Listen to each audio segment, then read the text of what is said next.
You say you love yourself, you post about it, you affirm it in the mirror every morning, but let me ask you something uncomfortable.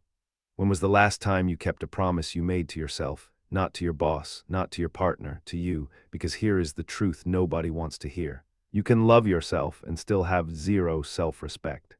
And most people do. They confuse the warm feeling of self-acceptance with the brutal discipline of self-respect. They are not the same thing, not even close. Love is not respect. Self-love says I accept who I am. Self-respect says I demand better from who I am, and that distinction, that is the reason your life feels stuck. That is the reason you keep breaking your own word. That is the reason people walk all over you and you smile through it. Today we are going to tear apart everything you think you know about self-respect, what it actually looks like in practice, why it makes people deeply uncomfortable, and why most people will hate you for having it. Because real self-respect is not pretty, it is not comfortable, and it will cost you relationships. Let us begin.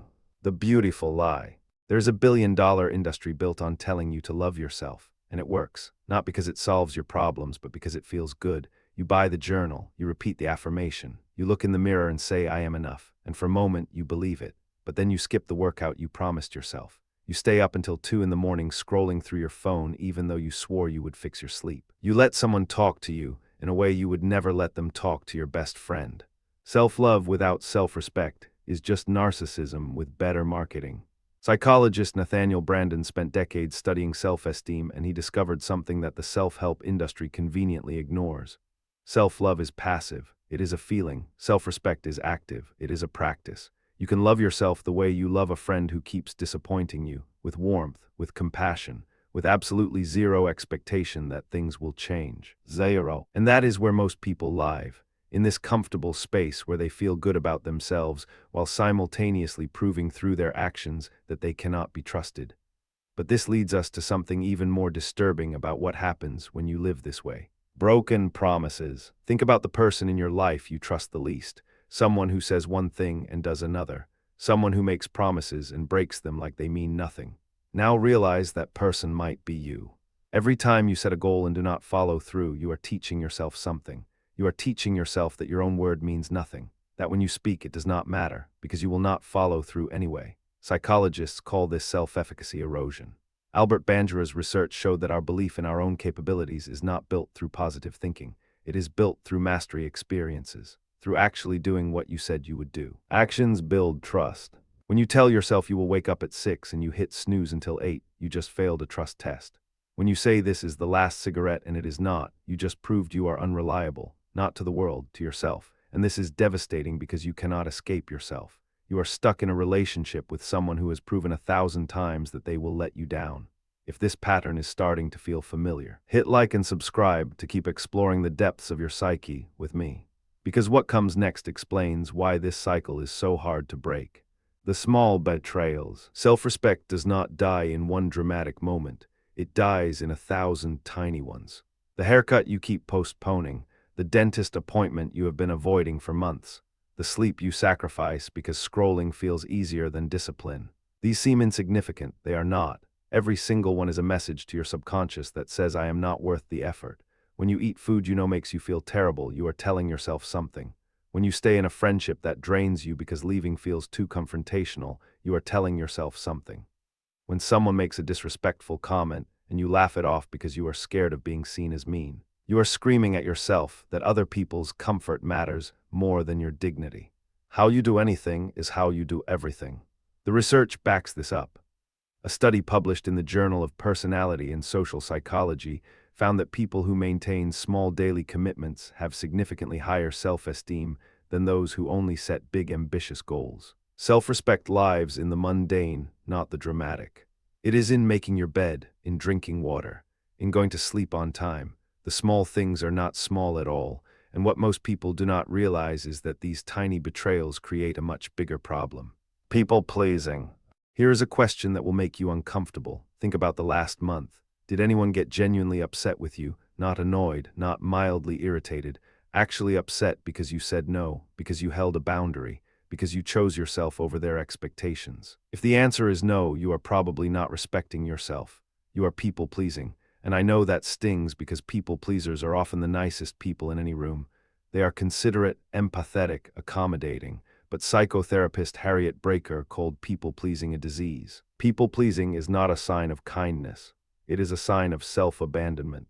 Because what looks like kindness on the outside is actually fear on the inside. Fear of rejection, fear of conflict, fear of being seen as difficult or selfish. And every time you say yes when your body is screaming no, you are choosing someone else's comfort over your own integrity. Fear drives compliance. The irony is brutal. You bend yourself into a pretzel to make everyone happy. And the one person who ends up miserable is you. But it gets deeper than this because people-pleasing is actually a trauma response masquerading as a personality trait. The fawn response. You have heard of fight, flight, and freeze. But there is a fourth trauma response that almost nobody talks about. Fawn. The fawn response is when your survival strategy is to become whatever the other person needs you to be, to agree, to accommodate, to shrink yourself small enough that you are never a threat. Psychologist Pete Walker identified this pattern in adults who grew up in environments where asserting themselves was dangerous. Maybe you had a parent whose mood determined the weather of the entire household. Maybe disagreeing meant punishment. Maybe having your own opinion meant being shut down or ridiculed. So you learned that safety lives in submission, not in self-expression. And you carried that into adulthood, into your friendships, into your relationships, into your career. You learned to read rooms before you read books, to anticipate needs before you felt your own, to become so attuned to everyone else that you lost the signal of who you actually are. And now you call it being a nice person, but it is not niceness. It is survival code running on outdated software. The threat is gone, but the program is still running, and the cost of keeping it running is everything. Your self-respect, your boundaries, your identity. This brings us to what self-respect actually demands from you. The cost of no. Self-respect requires something that most personal development gurus do not warn you about. It requires loss. Respect costs comfort. When you start respecting yourself, you will lose people, not because you become cruel, but because some people were only in your life because you had no boundaries. They were feeding off your inability to say no, your willingness to always be available, your tendency to put their needs above your own. The moment you set a boundary, some people will act like you committed a crime.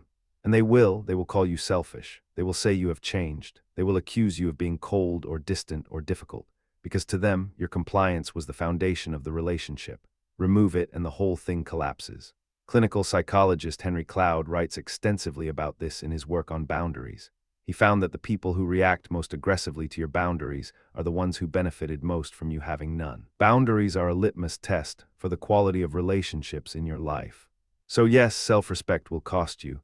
It will cost you fake friendships, surface-level connections, people who only valued you for what you gave them, and that is exactly why most people avoid it. But what you gain is something far more valuable. Respect in action. So what does self-respect actually look like in real life? It does not look inspirational. It does not look like a motivational poster. Self-respect looks like doing boring things consistently when nobody is watching. Looks like going to bed at 10 even though everyone else is staying up. It looks like leaving the party early because you have a commitment to yourself in the morning. It looks like sitting in uncomfortable silence after saying no instead of rushing to explain yourself. It looks like ending a conversation when someone crosses a line instead of laughing it off. It looks like booking the doctor's appointment, cleaning your space, eating the meal that fuels you instead of the one that numbs you. 1. Keep promises to yourself as if they were promises to someone you love. 2. Protect your time like it is your most valuable resource. 3. Say no without explaining yourself. 4. Remove yourself from situations that diminish your dignity. None of these are glamorous. None of these will go viral on social media, but every single one of them sends a message to your nervous system that says I matter, and over time, that message rewrites everything. And speaking of rewriting, there is one specific area where most people fail catastrophically. Tolerating less. There is a phrase that sounds wise but is actually destroying your self-respect. Be the bigger person. No. Let me explain. Being the bigger person has become code for tolerate disrespect. Someone insults you. Be the bigger person. Your partner dismisses your feelings. Be the bigger person. A friend cancels on you for the 5th time. Be the bigger person. Bigger person means smaller self. What they are actually saying is make yourself smaller so this situation stays comfortable for everyone else. And you do it because you have been trained to believe that self-sacrifice is noble, that enduring disrespect is mature, that walking away makes you petty. But researcher Brené Brown found something powerful in her decades of studying vulnerability and shame. The people with the highest levels of self-worth were also the people with the clearest boundaries. Daring to set boundaries is about having the courage to love ourselves even when we risk disappointing others. They were not aggressive, they were not mean, but they were unapologetically clear about what they would and would not accept. Tolerating disrespect is not maturity, it is self-harm in slow motion. Every time you laugh off an insult or minimize your own pain to keep the peace, you are choosing social comfort over self-respect. But this raises an uncomfortable question about why we do this. Fear of being mean. The number one reason people do not respect themselves is not laziness. It is not ignorance. It is the paralyzing fear of being perceived as mean. Think about how deeply this is wired into us. From childhood, we are told be nice, share, do not make a fuss, stop being difficult.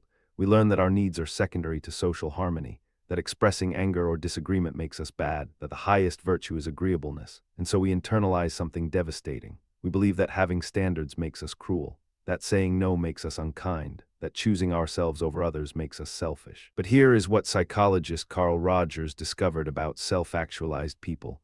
They were not the nicest people in the room, they were the most authentic. They did not seek approval, they did not avoid conflict. They expressed their genuine feelings even when it made others uncomfortable. Being disliked for who you really are is freedom.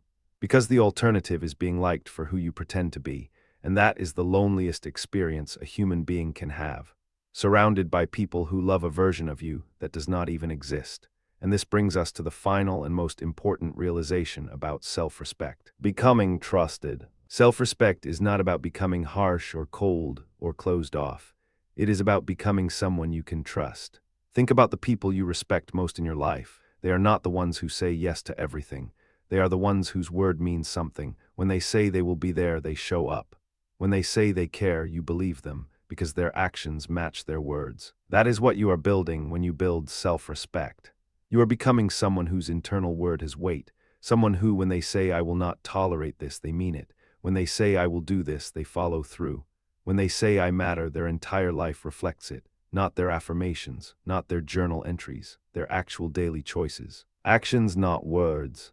It starts with the next small promise you make to yourself, the glass of water in the morning, the 10 minutes of reading before bed, the boundary you set tomorrow even though your voice shakes when you say it. Respect yourself enough to walk away from anything that no longer serves you, grows you, or makes you happy. Self-respect is not a destination. It is a daily practice of proving to yourself that you are worth the effort, and you are. You started this video thinking self-respect was about confidence, about standing tall and speaking loudly, but now you know the truth. Self-respect lives in the quiet moments, in the promises nobody else sees, in the boundaries that cost you relationships, in the small daily acts of choosing yourself even when it is terrifying. Self-respect is not about how you see yourself. It is about how you treat yourself when nobody is watching. You do not need another affirmation. You need to keep one promise to yourself today, just one, and then keep it again tomorrow, because that is how trust is built, not in grand gestures but in relentless consistency. One promise today. If you made it this far, comment promise kept if you are ready to start treating yourself like someone whose word actually matters. Welcome to the Psyche Project. If this changed how you see yourself, hit like and subscribe. Understanding yourself is the work of a lifetime. See you in the next video.